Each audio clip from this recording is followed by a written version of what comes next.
okay so आज আমি এইটো ক্লাছত সলভ কৰিম কোৱেশ্চন নম্বৰ 1 অৰ 7 নম্বৰটো ওকে ইয়াৰ আগলৈকে আমি 6 নম্বৰলৈকে আমি কৰিলো আজি আমি 7 নম্বৰটো চাম 7 নম্বৰ মাৰ্ক দিয়া আছে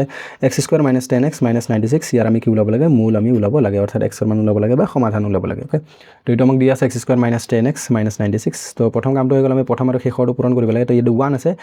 তো x² ৰ সহ কি আছে কোনে মানে 1 আছে 1 আৰু 96 পূৰণ কৰিলে কিমান হ'ব 96 * 96 হ'ব ওকে তো 96 টো আমি ভাঙি ইয়াৰ উৎপাদকেৰে বিয়োগ কৰি যেহেতু 96 ৰ আগত বিয়োগ আছে বিয়োগ কৰি আমি মাজৰ দটো বনাব লাগিব ওকে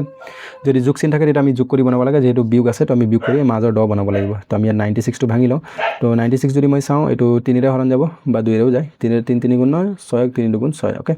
আকৌ যদি মই চাওঁ 2 ৰে ভাঙিব পাৰো 2 ৰে 16 গুণ 32 হ'ব আকৌ যদি মই চাওঁ 2 ৰে 2 8 গুণ 16 আকৌ যদি চাওঁ 2 ৰে 2 4 গুণ 8 আকৌ 2 ৰে কিমান বাৰ 2 বাৰ ওকে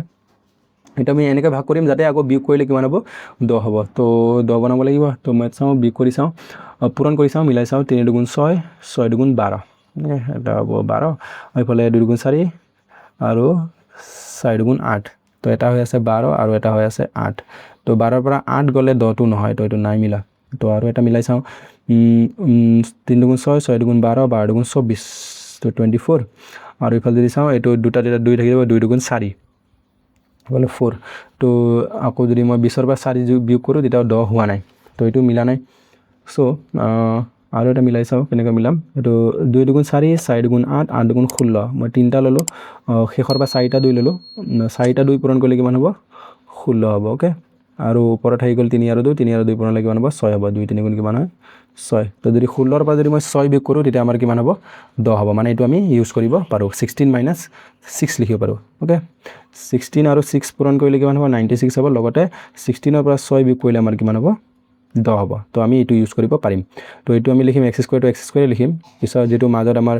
10x আছে 10x টো আমি কিমান লিখিম 16 - 6 আৰু ইয়াৰ লগত x পূৰণ হৈ আছে তো আমি x টো লিখিম ওকে আৰু লগতে এইফালে -96 আছে -96 সমান কিমান হ'ব 0 হ'ব তো যেহেতু এটা আমাৰ ব্ৰেকেট হৈছে ব্ৰেকেটটো আমি ভাঙি দিম x² - x² হ'ব এইটো মাইনাস এইটো 16 * x কি হ'ব 16x হ'ব এইটো মাইনাস হ'ব আমাৰ প্লাস এইটো 6 আৰু x পূৰণ লৈ কিমান হ'ব 6x 6x আৰু ইফালে -96 আছে 96 সমান কিমান হ'ব 0 ওকে